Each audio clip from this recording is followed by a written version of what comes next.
Hello and welcome to Talking Content. This is the podcast that helps small business owners like you in professional services create content that connects, converts, and stands out. I'm your host, Ellen Bathgate. In today's episode, let's talk about the thing we all hate, a decline in engagement. That feels really depressing some days, and sometimes it happens in the most unexpected times, and sometimes it feels like we have absolutely no control over it. So let's talk about ways that you can diagnose the issue, how you can change up your content strategy, but also re-engage your audience effectively. Let's get started. Oh my goodness, we've all seen it, right? We've seen those moments where our content starts to decline in engagement. Maybe we're not getting as many likes as we used to, not comments, shares. People aren't interacting with us as much as they used to. And there are a bunch of reasons this might happen. Could be the algorithm, and it almost certainly is, because the algorithm on all social media platforms is constantly affecting your content visibility. And the reason for that is they're making little changes, little switches all the time to optimize to show the type of content that audience wants to see as much as possible. And so what that means is if they're not prioritizing sharing your content to your audience, there might have been a little change in the algorithm, but also in the type of content that your audience wants to see. The other thing that might cause a drop in engagement is that your content just isn't resonating with your audience as much as it used to. So it might just not be the type of stuff they want to see. And that could be because you've changed your content, or it could be because your audience has changed a little bit and they're wanting to see something different. It could be that you've been kind of inconsistent with your posting schedule. And one of the things that most social media platforms love is just that consistency, so that they know that they can show your content and you'll be reliable in that way. So if you've been a bit inconsistent and you haven't stayed on top of your content, it could be that as well. And it could be that you're not actually engaging with your followers, because the algorithm is looking at, are you a place that will keep our audience or all of our followers on the platform? That's always their goal. Instagram wants people to stay on Instagram. TikTok wants people to stay on TikTok. So if you are not engaging either proactively or at least in response to your audience, then you are teaching the algorithm that I'm not really here. Our brand isn't here. So yeah, we're pushing stuff out, but we're not actually here on the platform. So that can have a big impact on your engagement as well. So what do you do to address this declining engagement? Here's what we do when we're looking at your content.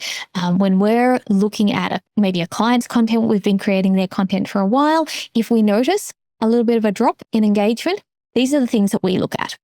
We start by having a look at your content, and you should do this too. Have a look at some of your recent posts just to assess how they're performing.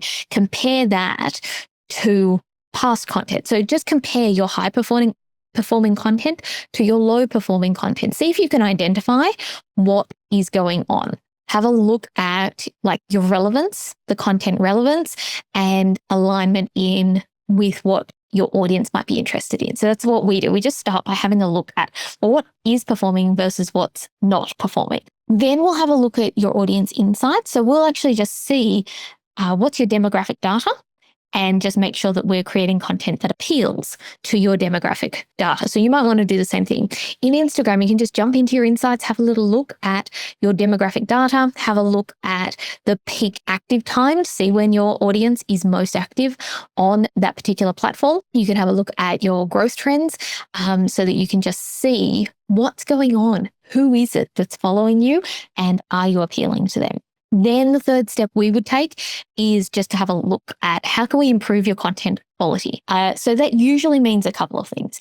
If we're noticing that maybe we're creating more content that has stock images, as an example, because we don't have access to a lot of real images from our client, we might have a chat to our client about, can we get a few extra real images from you while you're out doing your job, while you're with your team, that sort of thing. See if we can improve the visuals we might look at, well, how can we incorporate some storytelling? So rather than just giving, 5 tips on how to maximize your investment property, or 3 ways to save money on your mortgage, or those sorts of things, rather than doing that, we might go, let's tell a story about how we did that for a client. Maybe we can even share a photo or a video of the client themselves. That's a huge help. If we can actually just tell the story of what really happened, how we did something for a client, you'll probably find that performs better than if you just share the 5 tips for maximizing your investment, or the 3 secrets to saving money on your mortgage. You will probably find if you just tell the story and share that advice along the way, that will resonate with your audience a little better. Then the other thing we will do, if we've noticed this, is we'll mix up the content format. So if we're noticing that we're doing a lot of video, but they're not performing, which I know might surprise you, but we do have clients, and I've experienced it in my own personal brand content. We've had moments where video is just not performing as well as a carousel, for example. So just because there's all that buzz about video being king, video is very important, and you should continue to use it, and you should continue to experiment with it. But if we've been doing lots and lots of video and we've noticed a drop in engagement, we might experiment with a carousel instead. Just see if we can improve engagement a little bit. Might mean that we mix up a story strategy, or look at adding some polls, or all that sort of thing. Just experimenting with different content formats can improve that content quality. And quality might not be the right word for it, because it's not about being perfectly polished, because on social media, being less polished is usually better, but it's just about experimenting with different content formats just to see if you can deliver the same information, but in a different format. The 4th thing we will do is, when we're working with a client, we will actually talk about increasing engagement. So a lot of our clients will get us to create the content, publish the content, but then they will respond to direct messages, and they will reply to comments, that sort of thing. So we will actually meet with our client and say, you're going to need to up your engagement a little bit. So it might just be something as simple as maybe you didn't notice that you were getting a few comments on your posts, and you'll just need to be a little bit more alert and aware of that, so that you can reply to those comments. Because if you have people leave comments and the algorithm sees that you don't respond to that, it's going to go, oh, I'm not going to send people there because they don't reply. They're just pushing content out, but it's not a 2-way conversation. And social media is a 2-way platform. So just keep an eye on that. Make sure that you're responding to your DMs. Make sure you're replying to comments. But then also look at ways that you can proactively engage with your audience. So you can leave comments for them, so that you can send messages to them. Now, the other thing you might want to look at to help with your engagement is using user-generated content. So if you've got clients who have created content that features your product or service, or if you can work with a client to get them to create content that features your product or service, then you want to feature that, because that type of content performs remarkably well. The 5th thing we will usually do with our clients, I do myself, is look at collaboration opportunities. So how can you partner with other people on the platform to grow your audience and grow your engagement? So that might be with your affiliate partners, your referral partners. I do have a podcast episode on that. I'm not sure if it's gone live yet at the time you're listening to this, but I have a podcast all about growing your referral partnerships using your content marketing, and collaborating with them is one of those strategies. So looking at ways that you can do some cross promotion together, so that you can get your brand in front of their audience. And you can do this with your referral partners, like your regular professional services referral partners. If you're a professional service yourself, you might be a solicitor or a conveyancer. Maybe you partner with a financial planner or a mortgage broker. Maybe you're a property manager and you partner with an accountant. Those sorts of things. They're really obvious referral partners, especially when we're in that professional services game. But you might also partner with your local cafe.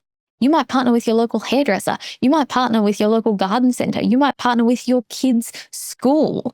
And that can get you in front of a local audience, especially if you are a local business servicing the local area. You want to get in front of local people. And so think outside the box when it comes to collaborating with others. You might find that you can get some more engagement that way. And then the sixth thing I always suggest to our clients, and it's something that we do for them, you can do it too, is just keep an eye on platform changes. Keep an eye on what the heads of those companies are saying, what information is coming out about what they are noticing. So if you don't already, follow Adam Mosseri from Instagram and look at how he talks about what they're doing at Instagram. So do that for the platforms that you follow and follow their advice, because that's where it's coming from. It's coming from inside. You might as well listen to their advice. If creating engaging content is a huge struggle for you, I want to make it easier on you. I would like to invite you to download my free starter kit for personal brand content marketing. It's especially designed for property management and real estate, but if you are outside of those industries, you'll probably find that 90% of it works in your industry too. So download it today at contentcollab.com.au/brand and get started on your content marketing today. Okay, so you're feeling frustrated because your engagement is down and you're thinking, I'm going to refresh my content strategy. I'm going to do all of these things I've heard on this podcast. What are the things to focus on? The two things to focus on are consistency and monitoring. So just be consistent. That might mean that you're doing 2 or 3 posts a week. In fact, for most of our clients who start working with us, we start them on a 3 posts per week schedule. It allows them to add extra content if they want, but it means that 3 posts are going out every single week. So you might want to start there. If you're already doing 3 posts a week, you might want to challenge yourself to bring that up to 4, 5, 6, 7 posts a week. So consistency is the one area you want to focus on, and then monitoring. So just paying attention to what engagement is happening. See what your audience enjoys. Notice if they like selfies, if they respond to video, if they love to swipe through a carousel. Pay attention to what works and create more like that. You just need to be prepared to make little tweaks, to make little pivots, and try new approaches based on what you're seeing in your monitoring and in your data. So let's summarize. There are 6 things you want to do if you notice you're declining engagement. Start by just doing a content review. See what has performed and what hasn't. Have a look at your audience insights so that you make sure that you are creating content for them.